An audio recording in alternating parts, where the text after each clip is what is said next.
Мына жерді қараңыздар. Өте керемет демалыс орны. Мына жерде бассейн.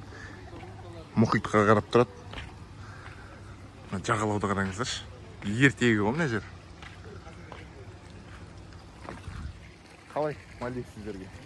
Әппақ құм. Әппағым дейтін өлең осы құмға арналған. Қараңыздар.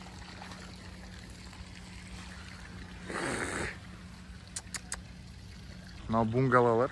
Мынау судың үстіндегі тұратын үйлер бунгало деп айтады екен. Жататын жерлер.